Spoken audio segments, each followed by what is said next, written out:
Je ne suis ni photographe, ni peintre, ni dessinateur. Je fais ce que, en français, il n'y a qu'en français qu'on a, je crois, ce mot, un plasticien. C'est-à-dire quelqu'un qui utilise tous les moyens qui sont en disposition de l'art pour exprimer ses idées et sa vision du monde. J'ai un parcours un peu éclectique puisque après mes études, je suis allé aux arts décoratifs. Et ensuite, à ce moment-là, je me suis orienté vers la publicité. Ce que j'ai fait pendant 25 ans avec plaisir. Et les dernières années, disons, vous savez, on se lasse de tout, je crois. Et donc, j'ai eu envie de revenir, en fait, à ma première passion qui était l'art. Le titre de cette exposition est « Mythification, mystification ». Donc alors, la mythification, c'est le passage du profane au sacré. Le modèle type, bien sûr, c'est le Christ, qui était un être simple et qui est devenu un mythe. Mais avec le temps, on a mythifié tout. C'est-à-dire qu'au XXe siècle, ça a été des stars de cinéma, et peu à peu, ça n'a plus été des stars de cinéma, ça a été des top modèles, ça a été des grands révolutionnaires comme Che Guevara, et ensuite, ça a été des grandes marques. Maintenant, on pense que ce sont des stars et que si vous n'adhérez pas à ce genre de chapelle, vous êtes en dehors du monde, comme on était avant banni si on n'adhérait pas à une religion.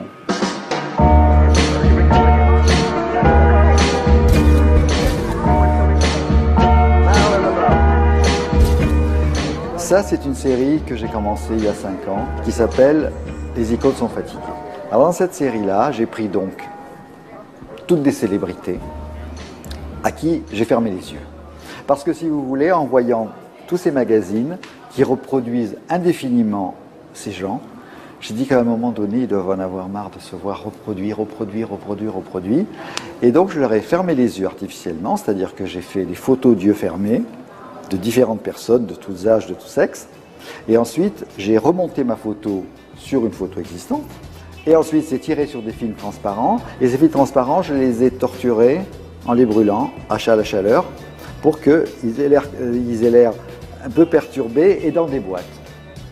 Et donc, avant de venir à l'exposition de Marc Hachem à Beyrouth, Linda, la directrice, m'a dit « mais peut-être qu'on pourrait faire avec les icônes du Liban ». Donc on a travaillé sur les icônes du Liban et j'ai fait donc cette série-là. J'avais envie de le faire différemment, non pas comme ça en installation carrée. J'ai reproduit le drapeau libanais. Alors, si vous voulez, comme des gens souvent ont envie de s'y mettre, c'est assez drôle, ils ont envie de se mettre. Vous voyez que tout le monde veut accéder à la gloire en fin de compte. Donc on a dit, on va faire un truc marrant, on va mettre un miroir et celui qui achète la série entière, et bien on lui mettra son portrait, je lui ferai le portrait et il aura le portrait.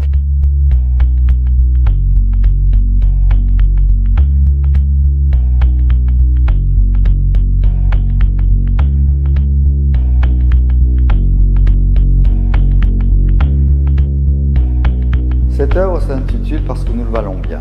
Alors, je vais d'abord raconter l'histoire. C'est une photo qui a eu un prix qui s'appelle la Pietà du Kosovo. Le reporter de guerre a fait poser des femmes du Kosovo au chevet d'un mort. Seul problème, moi je l'ai perçue comme ça, c'est qu'elle était quand même très posée cette photo. Parce que ça m'étonnerait que toutes ces femmes, ces pleureuses, étaient toutes face à la caméra, dans une espèce d'ordre pyramidal comme ça, avec au centre le mort et tout. Et je me suis dit, un jour, à force de mettre en scène l'art, on va finir par aussi demander à tous les top modèles de poser pour nous faire les veuves éplorées. Et donc cette idée qui était une idée un peu marrante, j'ai dit tiens, je pourrais essayer de le faire. Et j'ai fait ça, donc j'ai repris la photo telle qu'elle était, avec les vêtements qui sont d'origine. J'ai changé uniquement les têtes. Le mort est devenu Andy Warhol, puisque c'est donc le dieu de ça. Et j'ai appelé ça Parce que nous le valons bien, qui est donc le slogan de L'Oréal. Je m'attaque à toutes les marques dans les deux séries, une qui s'appelle Business Must Go On, qui représente donc des univers totalement écroulés avec des magasins de grandes marques qui sont intégrés là-dedans et qui résistent à tout, qui s'implantent, qui continuent de prospérer pendant que ces villes ce ville tombe en ruine et se déshumanise, il n'y a plus personne dans les images. C'est totalement absent. Les images sont d'ailleurs floues, évanescentes. C'est ce que j'ai voulu faire. Vous n'avez qu'à regarder dans n'importe quelle ville du monde, vous retrouvez toujours les mêmes magasins. C'est terrifiant. Les villes sont déshumanisées. Vous ne savez même plus que vous êtes ailleurs. Dans l'autre série qui s'appelle Les parfums de révolte, j'ai pris l'image type du luxe, qui est donc le parfum Chanel, le numéro 5 de Chanel. L'étiquette est blanche, je l'ai faite noire, et à la place du titre, j'ai mis tous les endroits de révolte. Et en dessous, j'ai légendé parfum de révolte, au lieu de parfum qui est écrit parfum Paris. Voilà. Et là, j'ai fait quand même toutes les villes. Vous avez Gaza, Beyrouth, Istanbul, Le Caire et pas mal de villes.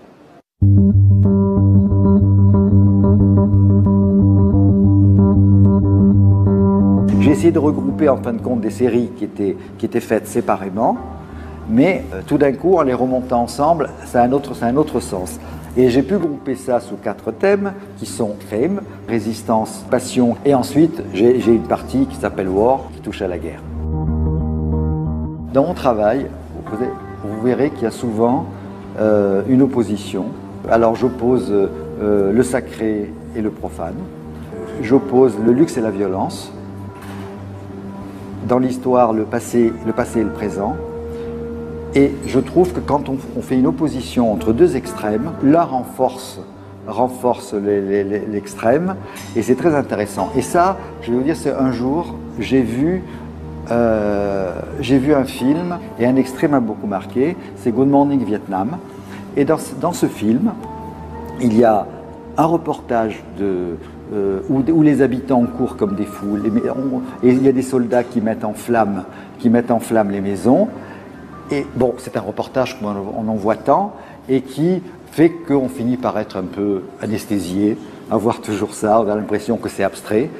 Et le réalisateur a fait une chose absolument grandiose, il a mis dessus une chanson de Louis Armstrong qui s'appelle What a Wonderful Life. Et alors la musique et le son là-dessus, je trouve que ça rend le truc terrifiant.